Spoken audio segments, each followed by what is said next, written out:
Hola, bueno, seguimos en la asignatura Psicología Fisiológica, estamos aún con el extensísimo tema 3 que espero finalizar hoy. Hoy nos toca el punto identidad de género y orientación sexual y luego nos tocaría lo que viene siendo las conductas parentales. Si veo que se me está haciendo el vídeo muy extenso, lo divido en dos y dejo las conductas parentales para otro vídeo pequeño, ¿vale? Pero bueno, vamos a ver cómo va surgiendo esto. Pues nada, empezamos. Identidad de género y orientación sexual. Bueno, este tema, alrededor de este tema siempre ha habido un debate permanente sobre cuál es el origen de la identidad de género y la orientación sexual. Y bueno, hay como dos puntos de vista. Por un lado tenemos al constructivismo social, que afirma que estos aspectos son determinados fundamentalmente por variables sociales. Y por otro lado tenemos al biologicismo, que atribuye que tanto la identidad de género como la orientación sexual es derivada de factores genéticos y hormonales, ¿vale? Bueno, pues partiendo de todo lo que hemos visto a lo largo de este tema, creo que está claro que podemos decir que las conductas básicas reproductoras en una especie tan compleja como puede ser la del ser humano, eh, no veo muy claro que esto dependa fundamentalmente de variables sociales, ¿vale? Y que principalmente la base cerebral de los estados emocionales subyace al apareamiento. ¿Esto qué quiere decir? Que bueno, que sí, que puede, que evidentemente va a estar influenciado por variables sociales, pero al final todo esto tiene una base cerebral, ¿vale? Que tiene que ver con los estados emocionales que subyacen a todo este tipo de conductas, ¿vale? Espero haberme explicado bien. Bueno, en la especie humana existe una variabilidad muy grande en cuanto a la identidad y orientación sexual con respecto a otras especies, ¿vale? Por un lado tenemos lo que es la identidad de género y por otro lado tenemos la orientación sexual. Vamos a diferenciarlo.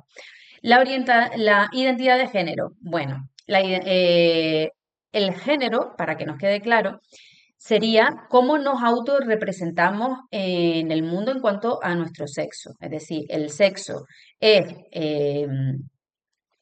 si somos machos o hembras biológicamente, quiere decir si nuestros cromosomas corresponden con un sexo o con el otro, y nuestros órganos reproductores, ¿vale? Ese sería el sexo.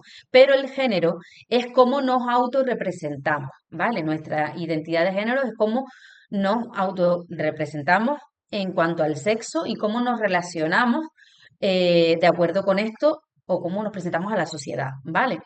Entonces, por ejemplo, yo soy de sexo femenino, mis cromosomas son XX y mis órganos reproductores son femeninos.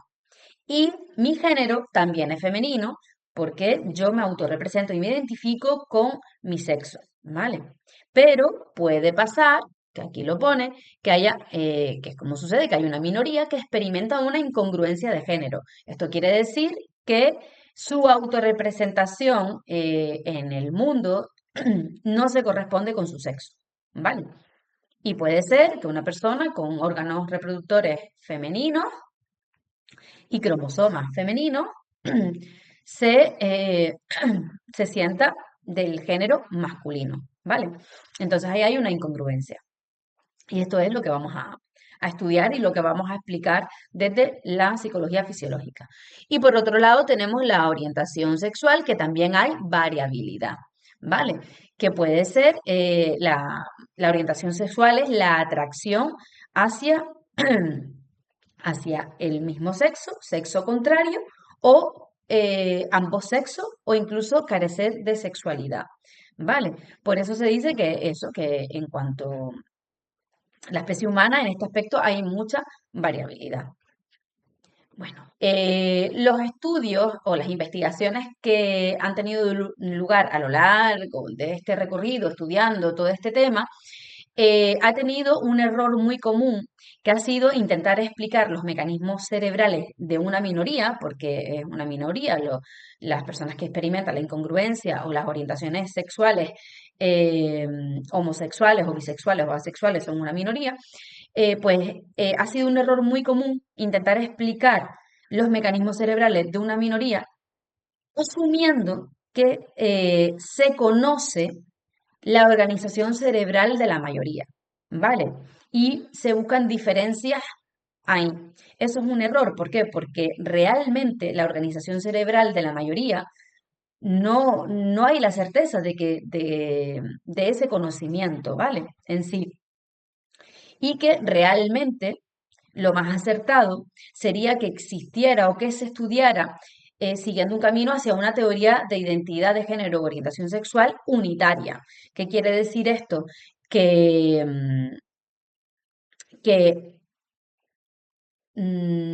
tiene que explicar esta teoría, la base cerebral que soporta la identidad de género y la orientación sexual a través de un mecanismo común para todas las variantes, ¿vale?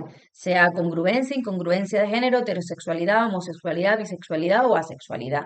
Es decir, partiendo del que tenemos el mismo cerebro y solo son distribuciones quizás o sea, partimos del mismo mecanismo, pero que hay variabilidad, ¿vale? No se trata de buscar como diferencias marcadas cuando realmente no sabemos si dentro de la misma mayoría no existe la certeza de que no exista también grandes diferencias, ¿vale? No sé si me he explicado.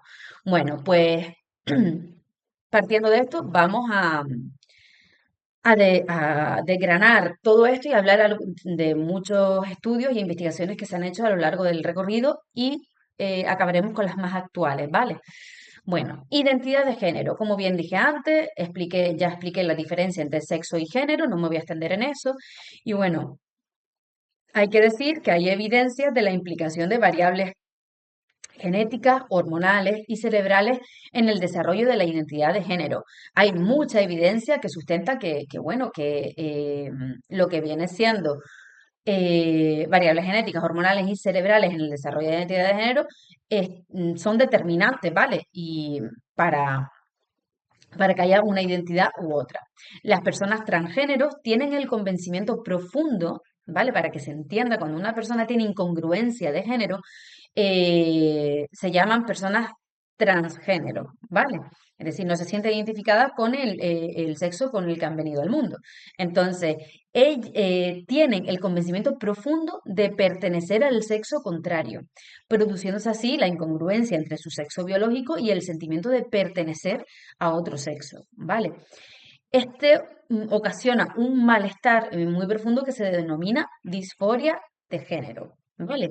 Esta situación de incongruencia normalmente comienza en la niñez, pero en algunos casos puede revertir al llegar a la pubertad y probablemente esto tenga que ver pues con los picos hormonales que se dan en esta etapa de la vida, ¿vale?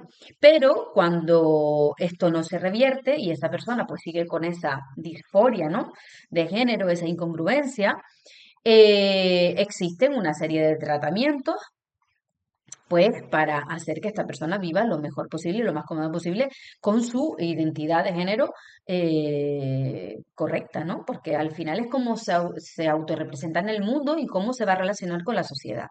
Bueno, pues estos tratamientos pueden ser tras la pubertad a través de hormonas, ¿no? Hormonas gonadales del sexo opuesto.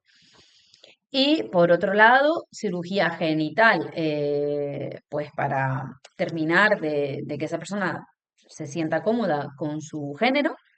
Y cirugías estéticas, pues también lo mismo, para fomentar esa comodidad. Bueno, vamos a hablar acerca de las variables genéticas que pueden influir en la identidad de género. Por un lado, tenemos los estudios genéticos clásicos, ¿vale? Que aquí serían los estudios familiares. Estos estarían dirigidos a detectar la concurrencia de personas transgénero en una misma familia. Y dentro de este tipo de estudios tenemos dos subtipos. Por un lado serían los que estudian o se fijan en una única generación, por ejemplo, la concurrencia entre hermanos, ¿no?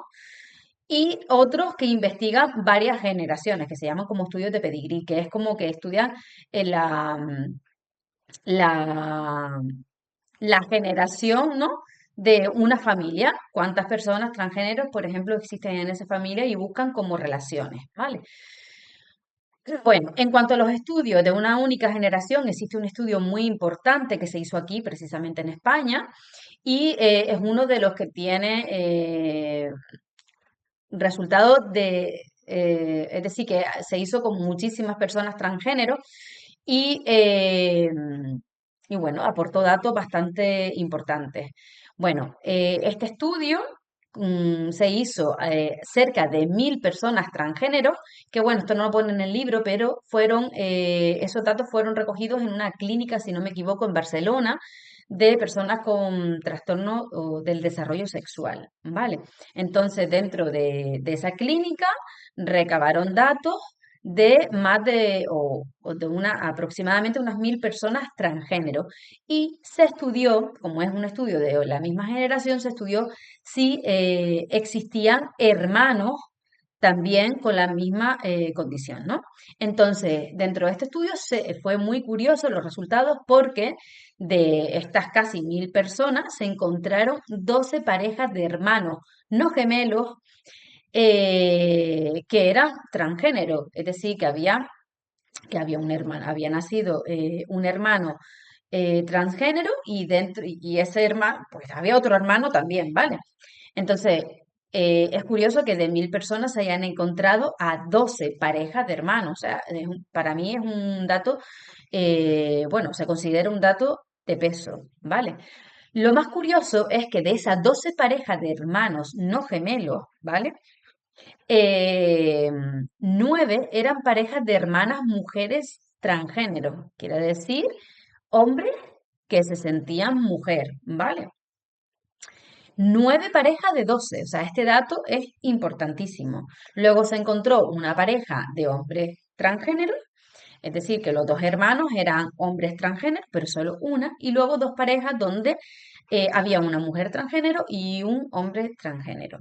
Estos datos muestran un componente familiar transgénero en el que hay diferencias entre sexos, ¿vale? ¿Por qué? Porque habían 12 parejas de hermanas transgénero, ¿vale? De hombres que nacieron sintiéndose mujer. Sin embargo, a pesar de los datos y del peso que tienen estos resultados, eh, no podemos asegurar o no se puede asegurar si esta mayor frecuencia dentro de una familia se debe a causas genéticas o ambientales, ¿vale? No se puede determinar esa relación. Ahora vamos a hablar acerca de un estudio de varias generaciones, ¿vale? Como dije antes, se llaman estudios sobre el pedigrí y es que estudian cómo el árbol genealógico de una familia o de varias familias y se ve qué relaciones hay, ¿vale? Si existen más personas transgénero y se busca cualquier relación relacionado con eso, ¿no? Bueno, pues este estudio se hizo con más de 400 personas transgénero y se halló que las mujeres transgénero, es decir, hombres que nacen sintiéndose mujer, tenían un exceso de tías con respecto a tíos maternos, mientras que esta pérdida de paridad tías-tíos no se encontraba en la línea matrilineal de los hombres transgénero. Vale, lo explico. Este estudio se hizo con más de 400 personas transgénero y bueno, se halló que las mujeres transgénero, cuando se estudiaba su familia, se vieron que coincidían en que las mujeres transgénero tenían muchas tías por parte materna, ¿vale? O sea, que sus madres tenían muchas hermanas. Entonces, esto no se correspondía cuando eran hombres transgéneros, es decir, mujeres que nacen sintiéndose hombres, te ibas a la parte matrilineal y no se veía esta cantidad de mujeres en la familia, ¿vale? Entonces, este hallazgo apunta a una alta mortalidad de embriones masculinos en la línea matrilineal materna y que los embriones que sobreviven tienen pues más probabilidad de ser mujeres transgénero. O sea que esto que se vio en las mujeres transgénero, ¿no? Hombres que nacen sintiéndose mujer y que sus madres tienen muchas tías, pues quiere decir que probablemente los embriones machos tendían a no sobrevivir, ¿vale? Y los que sobrevivían tenían una gran probabilidad, pues, de ser transgénero, ¿vale? Luego, en una revisión de los casos publicados en la literatura de gemelos homocigóticos y disigóticos, pues de hombres trans y de mujeres trans, se encontró que en los 23 casos de gemelos homocigóticos, es decir, que fueron fecundados entre un mismo óvulo, ¿no? Y que son idénticos, ¿no? Bueno, idénticos. em, se producía una concordancia de 39,10%. ¿Vale? Esto quiere decir que de esos 23 casos de gemelos homocigóticos, los dos eran hombres o mujeres trans, ¿vale? Entonces es una concordancia importante para decir que ahí, pues bueno, hay algo genético, ¿no? Mientras que en los 21 casos disigóticos no hubo concordancia alguna. O sea, de 23 casos de gemelos homocigóticos, es decir, fecundados en el mismo óvulo, ¿no? El 39% había concurrencia, había concordancia. Si un hermano tenía incongruencia en la identidad de género, el otro también. Y es un porcentaje bastante elevado, ¿vale? Y sobre todo cuando lo comparas con los 21 casos heterocigóticos, que son gemelos que son fecundados en diferentes óvulos, ¿vale? Entonces, aquí no existía concordancia. Estos resultados indican que los genes cuentan en el desarrollo de la identidad transgénero. O sea que ahí hay algo genético que sí que está influenciando, ¿vale? En ese desarrollo. Por lo tanto, los genes tienen una función en la identidad de género. Ahí se van viendo esas nociones, ¿vale? Pero, ¿qué nos dicen los estudios moleculares? Bueno, estos estudios están dirigidos a estudiar las posibles polimorfismos en los genes de los receptores de andrógeno y de estrógeno y de la enzima aromatasa, ¿vale? ¿Pero qué es un polimorfismo genético? Pues bueno, se trata de una variación en la secuencia del ADN de un gen que debe estar, para considerarse polimorfismo, en al menos un 1% de la población, ¿vale? Estas pequeñas variaciones pueden afectar a la eficacia de la función de las proteínas en las que se dan, ¿vale? O sea, puede alterar el funcionamiento en la función de las proteínas en el gen en el que se da este polimorfismo, ¿vale? Se ha visto que polimorfismos que afectan a los receptores nombrados, es decir, a los receptores de andrógenos, estrógenos y de la aromatasa, hacen que pierdan efectividad para ligar a la hormona correspondiente. Es decir, que no, si el receptor no funciona bien, pues no se adhiere bien a la hormona y no puede la hormona tener su función, ¿no? ¿Y qué pasaba? Acordémonos que la presencia o no de la testosterona es absolutamente fundamental en cuanto al desarrollo sexual, ¿vale? Y de las conductas, etcétera. Bueno, se ha visto que polimorfismos que afectan a los receptores nombrados hace que pierdan efectividad, lo que acabo de decir, las hormonas correspondientes. ¿Y qué vemos? ¿Qué resultados se han obtenido cuando se ha estudiado esto? Pues bueno, se han descrito polimorfismos asociados a personas transgéneros, tanto para mujeres transgéneros como para hombres transgéneros, en los tres tipos de receptores. Es decir, alteraciones en estos tres tipos de receptores pues se ha asociado tanto a mujeres trans como a hombres trans, ¿vale?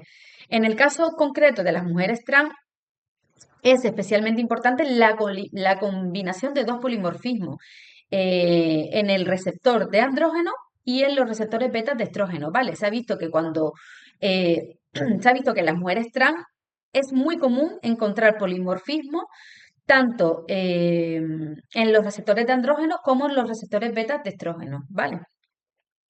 Por otro lado, los polimorfismos en el gen receptor de andrógeno se asocian a diferentes grosores de la corteza. Y acordémonos que el grosor de la corteza tiene que ver mucho con la diferenciación sexual, ¿vale?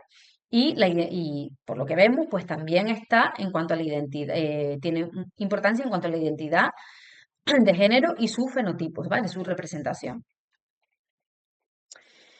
¿Qué podemos decir en cuanto a los fenotipos cerebrales asociados a la identidad de género? Bueno, es lógico pensar que cada variante con respecto a la identidad tenga un sustrato cerebral específico. Para abordar este tema se han seguido dos estrategias fundamentalmente. Por un lado, estudios neurohistológicos post-mortem, es decir, ya una vez que la persona fallece, pues se estudia su cerebro, que tiene sus limitaciones, ahora lo diré, y los estudios in vivo con técnicas de neuroimagen, que bueno, estos aportan muchísima información porque se pueden hacer antes de que las personas empiecen a hormonarse, ¿vale? Que esta es la limitación de los primeros. Bueno, estudios post-mortem. Estos se realizaron fundamentalmente en el laboratorio de SAF, en el Instituto Holandés de Neurociencia. Y aquí, pues bueno, se compararon fundamentalmente cerebros de mujeres transgénero con hombres y mujeres cisgénero. Cisgénero es cuando existe congruencia, ¿vale? Entre el sexo biológico y la identidad de género.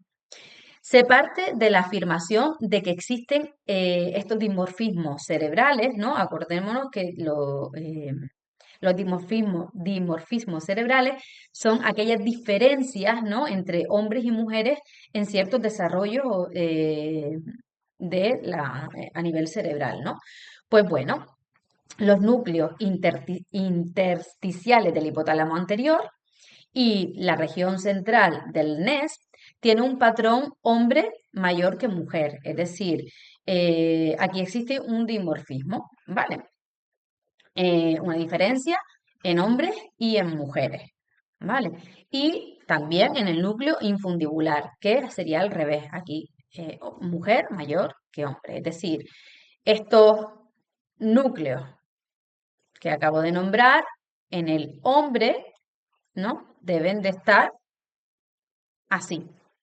Patrón, hombre mayor que mujer, es decir, tiene que haber mayor volumen neuronal, etcétera. Y a nivel morfológico hay diferencias entre hombres y mujeres. Y aquí, pues al revés, ¿vale? Bueno, ¿qué pasa en las mujeres transgénero? Pues bueno, en el NES y en el NIJA 1 y 3, que corresponde con los núcleos intersticiales del hipotálamo anterior y la región central del NES, que fue lo que dije, que tenía un patrón hombre mayor que mujer, ¿vale? Pues en las mujeres trans, que son hombres que nacen sintiéndose mujer, resulta que esta estructura está feminizada, ¿vale? No se corresponde al patrón que debería haber desarrollado habiendo nacido hombre. ¿Vale? Entonces, estas estructuras están feminizadas. Su volumen o número de neuronas habían disminuido, que sería lo normal encontrar en una mujer. ¿Vale? ¿Cuál fue la conclusión a la que se llegó? Pues bueno, propuso que el cerebro de las mujeres trans estaba feminizado debido a alguna modificación en el proceso de diferenciación sexual. Pero bueno, estos trabajos tenían una limitación porque se trataban de mujeres trans, como ya se estudiaba post-mortem, que habían sido tratadas con hormonas. Entonces no se sabe realmente si ese cambio pudo ser influenciado por el tratamiento hormonal o es que realmente fue la diferenciación en el momento del desarrollo embrionario, ¿vale? En el momento en el que esas estructuras se tenían que diferenciar y desarrollar.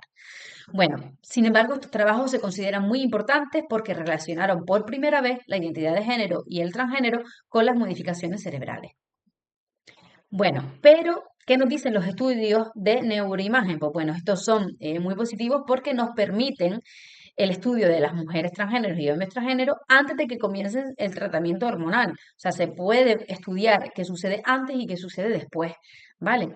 Y permite medir el volumen total del cerebro y los volúmenes totales de la sustancia gris, la sustancia blanca y el líquido cefalorraquídeo, ¿vale?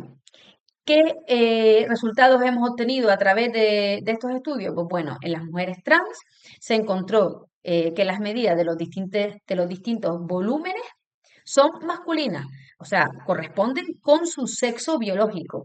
Mujeres trans son hombres que nacen sintiéndose mujer y resulta que cuando a través de la neuroimagen se ve que existen medidas y distintos volúmenes que corresponden con su sexo biológico, que son masculinas. Vale, sin embargo, el grosor cerebral femenino en algunas regiones de la corteza y su fascículo están desmasculinizados, ¿vale? O sea que existen zonas que están desmasculinizadas y eso se ve en el grosor de la corteza cerebral en algunas zonas, ¿vale? Otra de las cosas importantes es que todos estos cambios que se han encontrado se encuentran o están localizados en el lado derecho del cerebro. ¿Qué se ha encontrado en hombres trans, es decir, mujeres que nacen sintiéndose hombres? Pues bueno, los compartimentos cerebrales de los hombres trans muestran algunas medidas femeninas. ¿Vale? Esto quiere decir que corresponden, igual que decíamos antes, con su sexo de nacimiento. ¿Vale? Eh, pero, a ver, pero también existen algunas zonas que representan un volumen masculino, como puede ser en la zona del putamen, ¿vale? En la corteza cerebral también se encuentra grosor femenino en la región parietotemporal, es decir, hay varias estructuras que se corresponden con su sexo y hay otras, como puede ser la del putamen, que no, que está como masculinizada. Por otro lado, la masculinización y desfeminización de varios fascículos cerebrales también se encuentran en los hombres trans y lo curioso es que estas diferencias también están localizadas en el hemisferio derecho. ¿Vale? ¿Qué vemos aquí? Pues que en ninguno de los dos casos la inversión morfológica es completa, lo cual quiere decir que comparte muchas cosas que se corresponden con su sexo, muchas estructuras, ¿no? Que corresponden con el patrón cerebral de desarrollo de su sexo y otras que no, que son contrarias, ¿vale? Eh, por tanto, no hay una inversión completa, ¿vale? Sin embargo, estos cambios se ve que son suficientes para que la persona sienta la incongruencia de género, ¿vale? Con respecto a sus genitales. Conclusiones. Bueno, pues que las hormonas sexuales durante el periodo perinatal son muy importantes para la construcción de la identidad de género y que los cambios basculen hacia la derecha e impliquen a la ínsula y a las regiones parietales indican que la autopercepción, que estas estructuras están implicadas en la autopercepción del sexo y de la morfología del propio cuerpo desde el nacimiento, es esencial en la génesis de la identidad de género. ¿Vale? Bueno, mediante resonancia magnética se han identificado cuatro fenotipos cerebrales, es decir, se ha visto cuatro fenotipos, representaciones o expresiones cerebrales de diferencias morfológicas en cuanto a la orientación, perdón, en cuanto a la identidad de género, ¿vale? Que sería hombre cisgénero, tiene unas diferencias morfológicas, mujeres cisgénero, mujer trans eh, y hombre trans, ¿vale? Cada identidad de género muestra un patrón de actividad cerebral propio, ¿vale? No un mecanismo, sino un patrón cerebral propio. Se sugiere que las hormonas antes del nacimiento preparan al cerebro para la identidad de género, es decir, para que lleven a cabo ese patrón, sin importar el sexo de los genitales, ¿vale?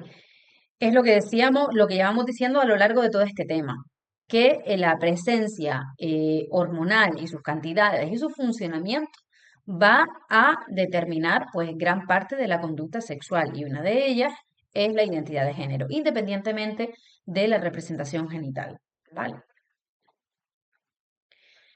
Bueno, orientación sexual. Ya hemos hablado acerca de la identidad de género, ahora vamos a hablar acerca de la orientación sexual. ¿Qué podemos decir? Bueno, la orientación sexual es la atracción sexual estable. Esta diferenciación es importante, estable, no es que te pique la curiosidad o cualquier cosa, pues ya esa es tu orientación, no.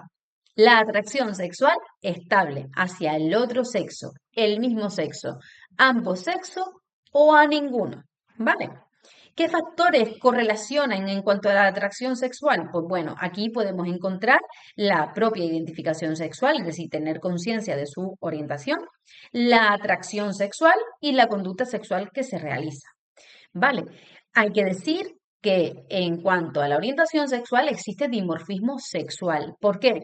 Porque los hombres presentan una orientación sexual es más bien bimodal, es decir, la mayoría de los hombres se consideran heterosexuales y otros pues se consideran homosexuales. Suele haber como eso, está muy marcado, o heterosexual o homosexual. La mayoría es heterosexual y hay una minoría que es homosexual, pero está como muy marcado, bimodal, ¿vale? Sin embargo, en las mujeres no heterosexuales son menos numerosas las que se consideran estrictamente homosexuales. Lo más común es que cuando una mujer no es heterosexual, suele ser bisexual, ¿vale? Hay como una mayor flexibilidad, ¿vale? Y una minoría de la minoría es homosexual estricta. Es por ello que se propone estudiar a los hombres y a las mujeres en cuanto a la orientación sexual por separado, porque hay dimorfismo, ¿vale? Hay una gran diferencia. Los primeros estudios se centraban en la conducta observable. Sin embargo, estudios más recientes, la aproximación es más bien psicológica y abarca además la atracción sexual y la fantasía. O sea, ya hay mucho más estudios acerca de esto y yo he estado investigando algunos y hay datos especialmente curiosos. Les invito a que miren porque es muy interesante todos los estudios que se han hecho acerca de la atracción sexual y acerca de la fantasía y el deseo, etcétera. Y sobre todo lo que es en la mujer, a mí me ha sorprendido mucho los resultados que hay, que es verdad que son muy congruentes los estudios que he leído con esto, ¿vale? Que dice bueno, que las mujeres no heterosexuales son más bien eh, bisexuales, ¿vale? Bueno, pues vamos a seguir. El construccionismo social. Bueno, desde esta perspectiva se argumenta que la orientación sexual debe ser vista debido a las experiencias emocionales, sociales y culturales. Estas variables son de gran peso. Sin embargo, si esto fuera así, sería imposible estudiar las bases psicobiológicas de la orientación sexual, porque estas no serían estables, ¿vale? Si nos vamos a ceñir única y exclusivamente a que se trata por las experiencias emocionales, sociales y culturales, difícilmente sería estable, ¿vale? Y entonces no se podría estudiar pues la base psicobiológica de esto, ¿vale? Y se ha comprobado pues que no es así. Un estudio multidimensional clásico ya demostró que la orientación sexual en hombres era más bien fija y que en las mujeres con una ligereza fluidez en las mujeres homosexuales, ya lo dijimos antes. Se ha comprobado eso, que los hombres, su orientación sexual es como fija, o sea, o soy homosexual o soy heterosexual. A mí esas cosas intermedias no es tan común, ¿vale? Sin embargo, en las mujeres sí que existe esa flexibilidad, ¿vale? La orientación sexual como rasgo de conducta es más bien fijo, eso ya se ha comprobado, ¿vale? Eh, ¿Y esto, qué datos pueden apoyar esta idea? Pues bueno, antiguamente se intentaba, como decían, invertir la orientación, ¿vale? Se hacían tratamientos de conversión, imagínate. Pues bueno, eso se vio que nada, que eso no tenía ningún tipo de éxito, ni pies ni cabeza. Luego, los trabajos que señalan una continuidad entre la identidad de género en la niñez y la posterior homosexualidad en la edad adulta. Es decir, que se ve que existe como una continuidad entre cómo se expresa y cómo se va mostrando el niño a lo largo de su desarrollo con la posterior homosexualidad, ¿vale? Los estudios genéticos también y los que se apoyan en la hipótesis de la acción hormonal prenatal como una base de la orientación sexual, ¿vale? Y esto, pues, evidentemente hace que también apoye a bueno, son conductas más bien fijas. Un estudio reciente, ¿vale? Con muestras de unas 200.000 personas de unos 28 países, demuestra que la frecuencia de las distintas orientaciones sexuales es estable entre las diferentes culturas, condiciones sociales y culturales, sugiriendo que las variables sociales no juegan un papel relevante en cuanto a la orientación sexual. Influye, evidentemente, pero no tiene un papel determinante, ¿vale? Bueno, estudios genéticos. Estamos hablando acerca de la orientación sexual. Vamos a ver qué estudios genéticos encontramos aquí. Bueno, en primer lugar, estudios con gemelos. El estudio de la orientación sexual enfocado en la base genética se ha realizado principalmente con gemelos. ¿Cuál ha sido el hallazgo principal? Pues bueno, que los gemelos monocigóticos, ¿vale? Muestran una mayor concordancia en la orientación sexual que los gemelos disigóticos, lo que sugiere que existe una influencia genética. Eso es como lo que vimos antes también ya con la identidad de género. Sin embargo, se señala que estos efectos suelen ser bastante modestos, ¿vale? Que tampoco son cosas como muy evidentes. Pero bueno, existe ahí como una relación. Diferencias por género. La influencia genética para explicar entre un 50 y el 60% de la variación en la orientación sexual en las mujeres. Es decir, que la influencia genética puede explicar el 50 y el 60% de la variación en cuanto a la orientación sexual en las mujeres.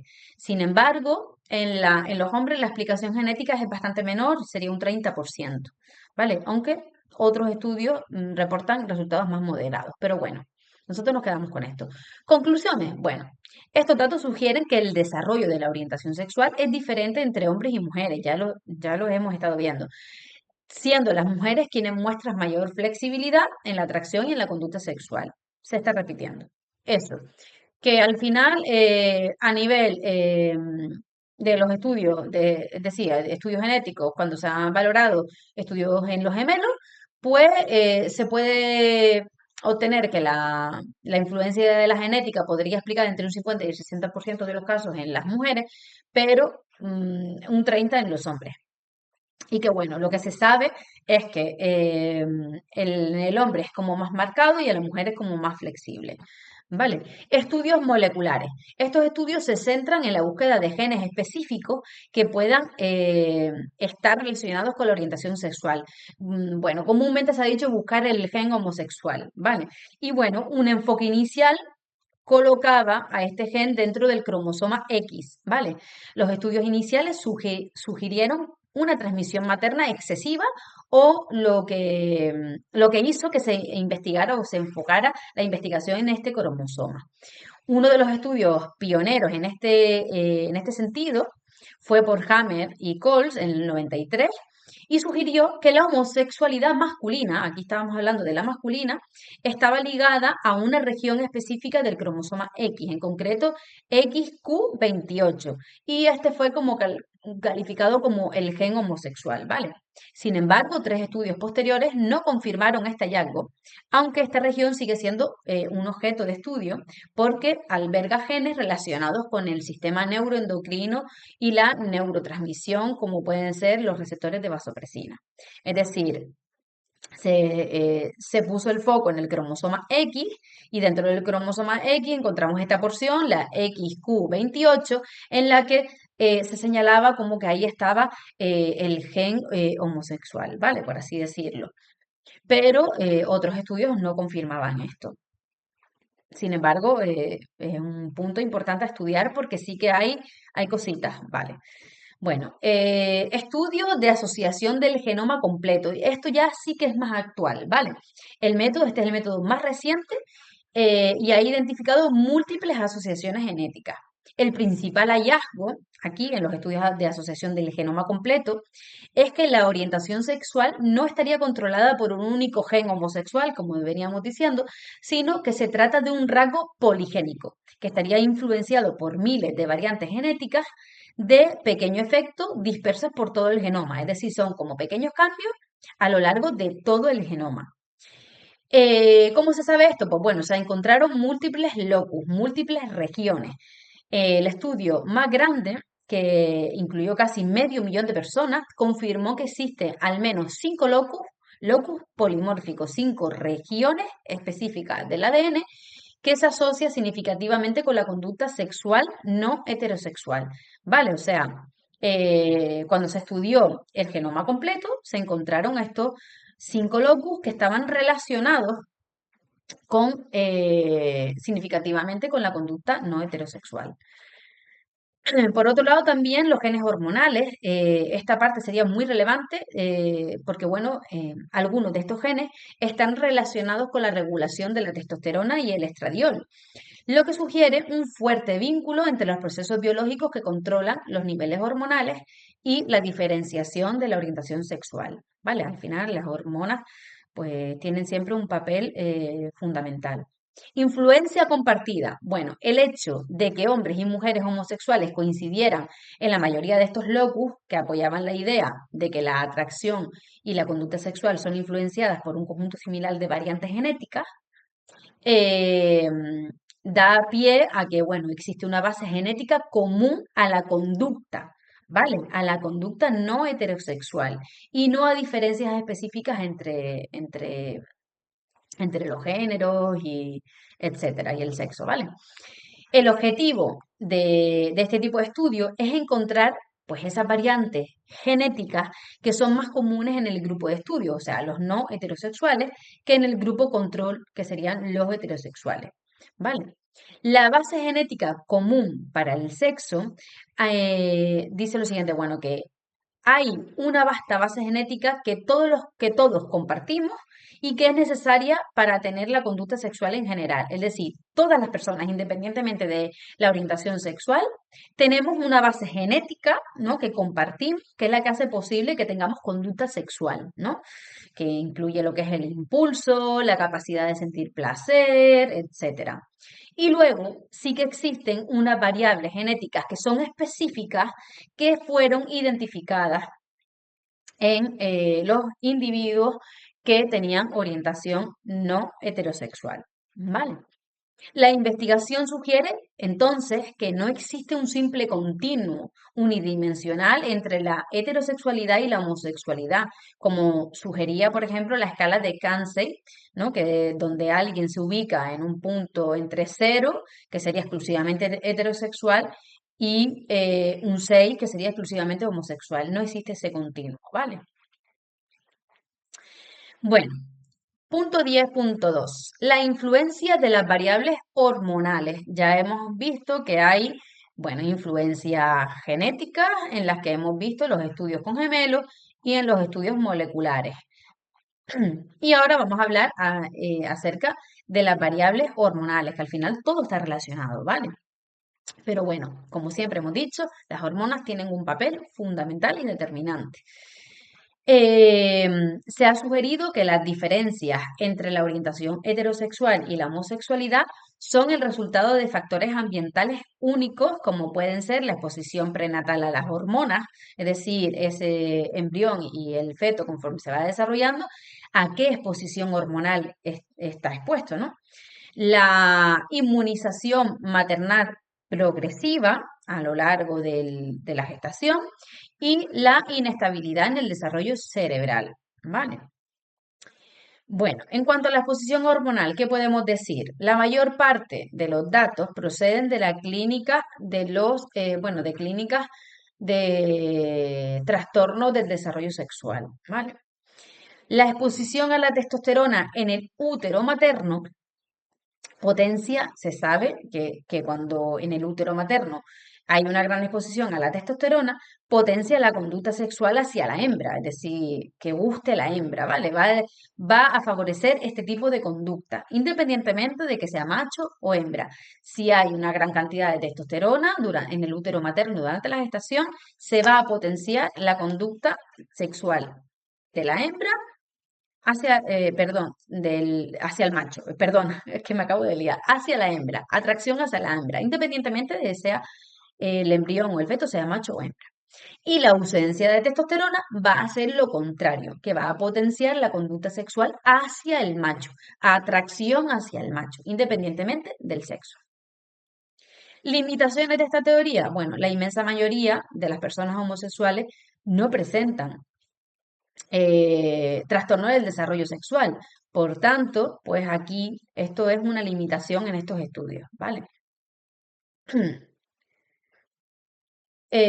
Bueno, ¿cómo interfiere el estrés maternal durante la gestación, ¿vale? Eh, para valorar esto, los estudios son fundamentalmente de experimentación animal, ¿vale? Se ha visto que se desmasculiniza y feminiza la conducta sexual de los machos, ¿vale? Sobre todo eso, que el estrés maternal afecta mucho a los machos, ¿vale? Se sabe también que no afecta al desarrollo de los genitales y que existen mecanismos fisiológicos, que sería un incremento moderado de hormonas en la corteza suprarrenal, ¿vale? Cortisol, es decir, en los humanos esto daría lugar a una mayor cantidad de cortisol que atraviesan la placenta y esto impide la formación de testosterona en el feto, afectando a la diferenciación cerebral. Y esto afecta fundamentalmente a los machos, ¿vale? Hablaremos de esto un poquito más adelante. Además, el consumo de diazepam, que está asociado al estrés y demás, también tiene sus efectos. Por ejemplo, en ratas desmasculiniza y feminiza la conducta parental en machos cuando llegan a la edad adulta y feminiza el bulbo olfatorio al accesorio, ¿vale? Bueno, Estudios respecto al estrés y el consumo de sustancias, pues podemos encontrar un estudio de Ellis y Cole Herdin en el 2001, que bueno, realizó unas encuestas, estos estudios en humanos, ¿vale? Realizó encuestas a 7.500 personas y sus madres, ¿vale? Recabando información acerca de la orientación sexual de hijos e hijas, experiencias y acontecimientos estresantes durante el embarazo y la exposición al alcohol y o nicotina durante el embarazo. ¿Qué se encontró? Pues bueno, que el estrés contribuyó de manera modesta pero significativa en la orientación homosexual de hijos, sobre todo en hijos, o sea, en machos, ¿vale? Especialmente cuando el estrés se daba en el tercer trimestre.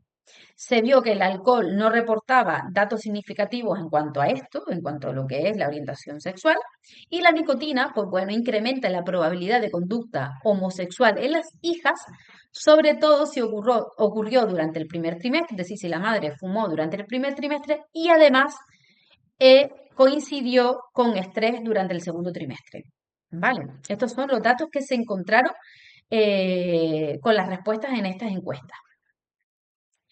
Estudios sobre el efecto del orden de nacimiento. Imagínate que puede afectar, o se ha estudiado que incluso se afecta el orden de nacimiento.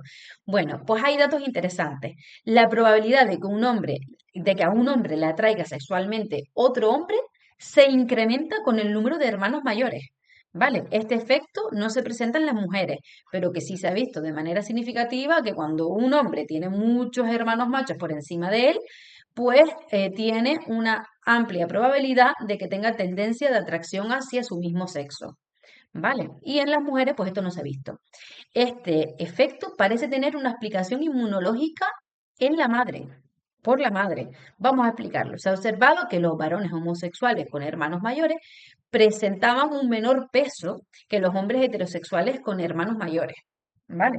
Es decir, no el hecho de que un macho tenga muchos hermanos mayores va a hacer que sea homosexual, pero sí es verdad que se ha visto que existe un gran número de hombres que tienen muchos hermanos mayores que son homosexuales. Y además se ha visto que existe una diferencia con aquellos que no lo son.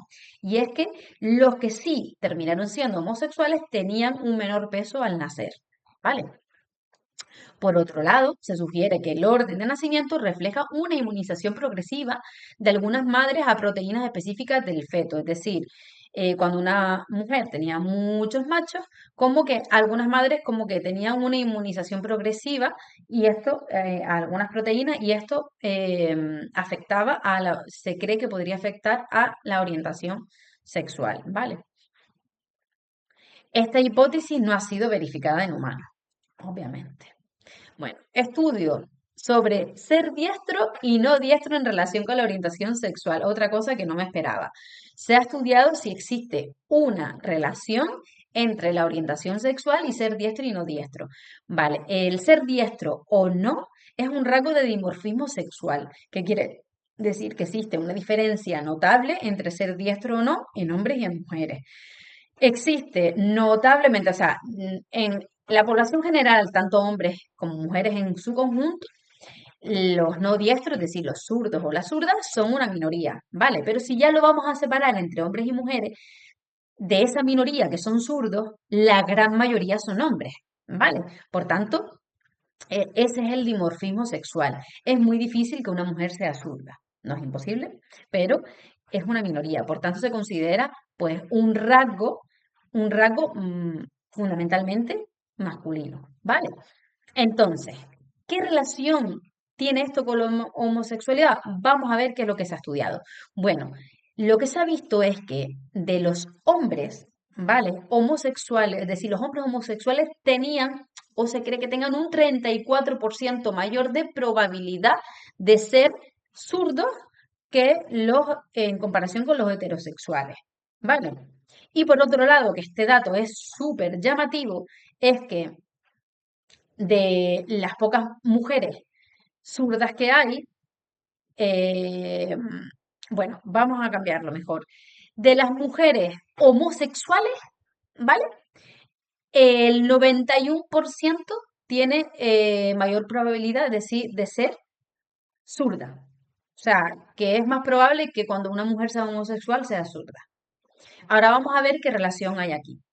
Bueno, hipótesis de vamos a ver cómo lo han intentado relacionar, pero que ya adelanto que existe una teoría que dice que no, que simplemente es una casualidad, entre comillas, estadística, ¿vale? Por unos efectos. Ahora lo vamos a explicar. Hipótesis de la androgenización prenatal. Por un lado, efectos aparentes, ¿vale? El aumento de la preferencia de ser zurdo en mujeres homosexuales con respecto a las heterosexuales, ¿vale? Esto es se cree que las mujeres homosexuales tienen cierta androgenización durante la etapa prenatal que hace que sean zurdas, ¿vale? Y por otro lado, existe una disminución de la preferencia no diestra en hombres homosexuales con respecto a los heterosexuales. Es decir, antes, aquí me expliqué más, ¿vale? Del total de los homosexuales, el 34% frente al 100 son no zurdos, perdón, son zurdos, ¿vale? O sea, es un porcentaje menor.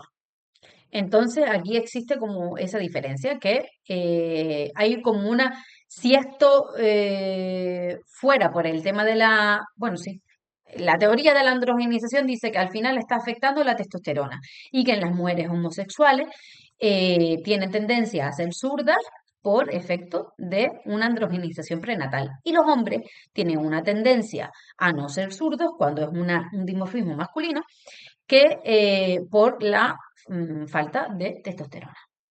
Esa es una teoría, ¿vale? Esta predicción se cumple realmente solo para las mujeres, pero no para los hombres. Para explicar esta inestabilidad se ha propuesto la hipótesis del desarrollo inestable, y aquí está la explicación que ahora hablo de esto. Sugiere que los hombres son más vulnerables al estrés y a otros factores que pudieran afectar a la diferenciación sexual. Bueno, vamos a explicarlo. La teoría de la hipótesis del desarrollo inestable. El desarrollo masculino es, por así decirlo, más sensible a los estresores ambientales externos, que a su vez aumenta la probabilidad de ser no diestro. ¿Vale? Se cree que, que el desarrollo masculino es más sensible a los estresores ambientales, eso ya lo vimos, y que a su vez los estresores ambientales fomentan la probabilidad de ser no diestro. Y aquí está la razón por la que es posible que estas dos cosas se hayan relacionado. ¿Vale? Ser zurdo, por lo tanto, no sería causa de la homosexualidad, sino un indicador secundario de que el desarrollo del individuo estuvo sujeto a estresores tempranos. ¿Vale? Dado que el hombre es más vulnerable durante el desarrollo y que la homosexualidad en el hombre tiene su propia base de diferenciación que puede estar afectada por esto, pues estas dos vías se superponen estadísticamente. ¿Qué quiere decir? Que, bueno, los estresores ambientales pueden favorecer a la homosexualidad en el hombre y también los estresores ambientales pueden favorecer a que sean zurdos. ¿Y por qué se ve más esto en hombres y no mujeres? Porque el desarrollo, es decir, los estresores ambientales afectan mucho más al hombre, ¿vale? Son más sensibles a los estresores. Entonces, en esencia, en los hombres el ser homosexual se debe principalmente a los factores hormonales que van a influir en la diferenciación cerebral, pero no tiene relación con el ser diestro o no diestro, que sería un subproducto de la vulnerabilidad del desarrollo masculino ante el entorno. ¿Vale? Quedó claro.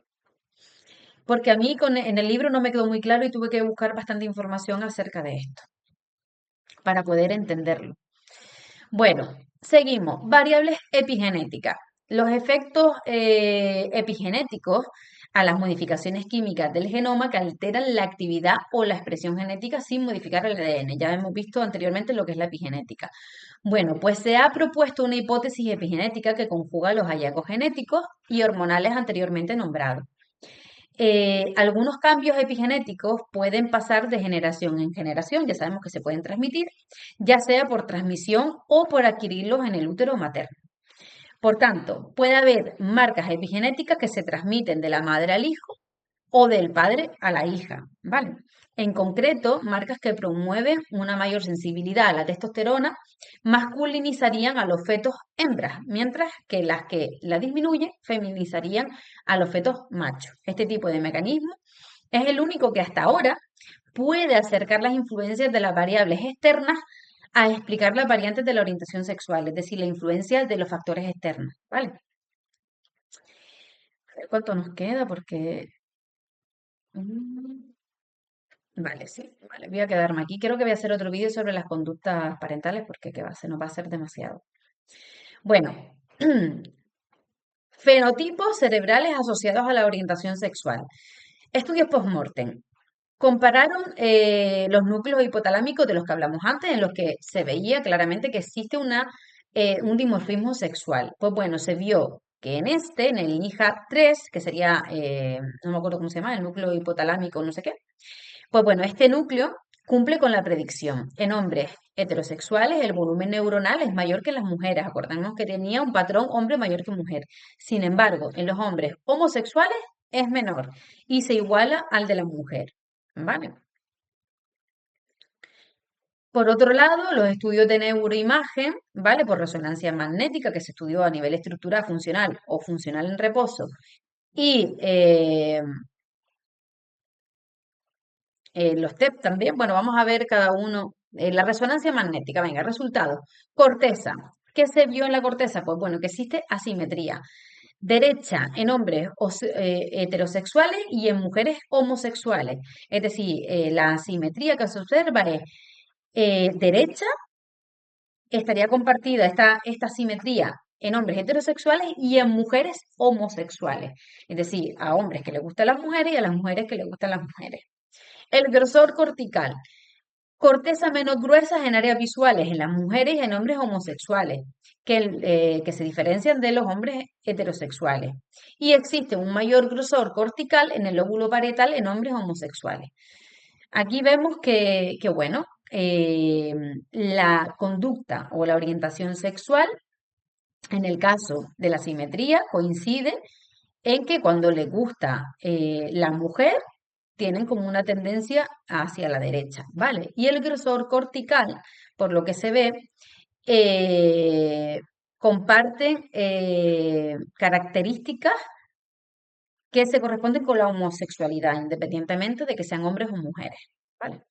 Cuando se comparan con hombres y mujeres heterosexuales. Y luego también se vio un mayor grosor cortical en el lóbulo parietal en los hombres homosexuales. Esto era único en los hombres homosexuales. Estructuras subcorticales, ¿qué se vio? Pues bueno, un menor volumen en el tálamo en hombres homosexuales.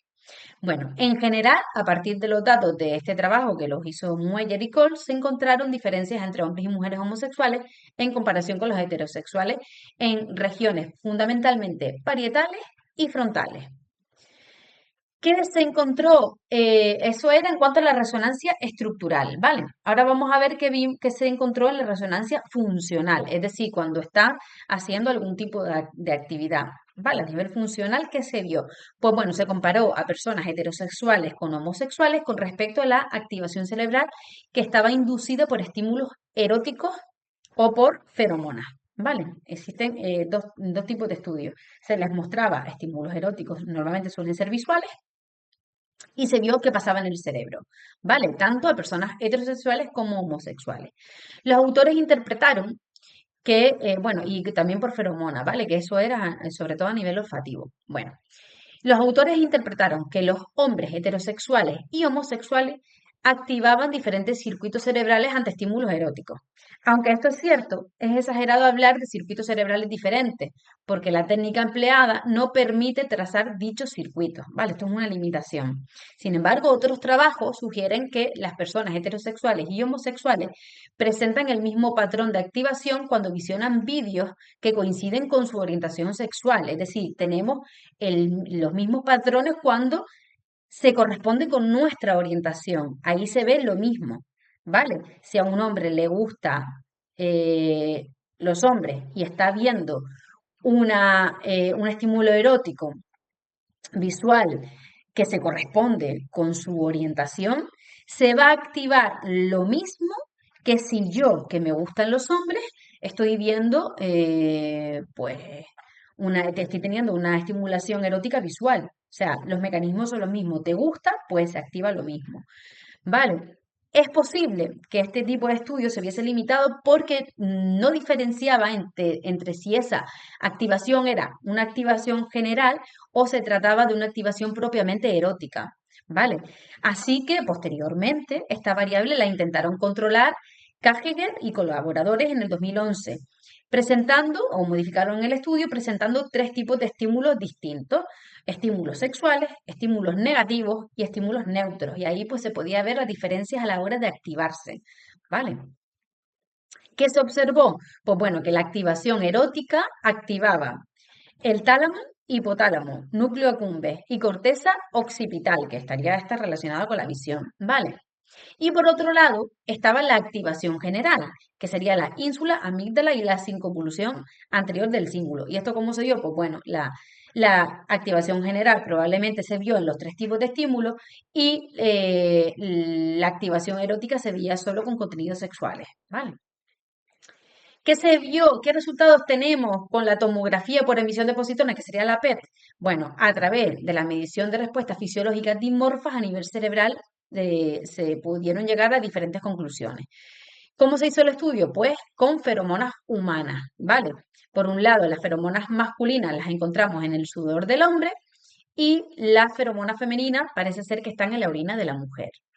Bueno, pues utilizando la TEP y estimulando el olfato con estas feromonas, se encontró que se activa el hipotálamo anterior de forma diferente en hombres y en mujeres.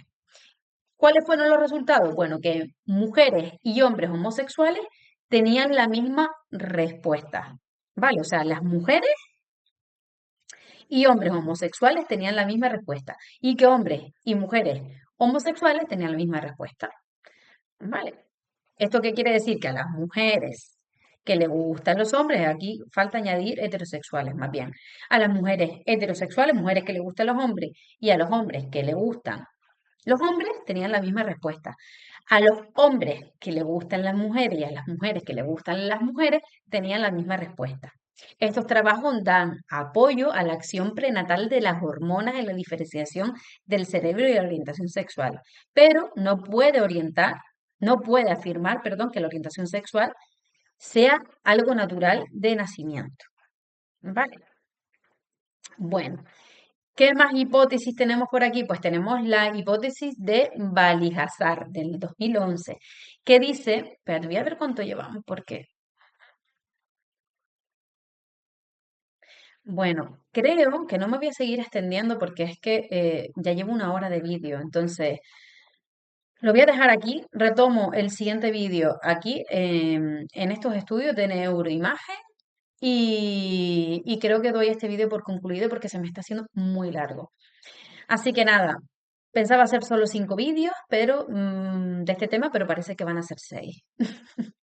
Bueno, espero que, aunque extenso, las explicaciones les ayude a entender y que bueno, que les aporte mucho este trabajo que estoy haciendo. Pues nada, si no estás suscrito, suscríbete y nada, nos vemos en el próximo vídeo. Hasta luego.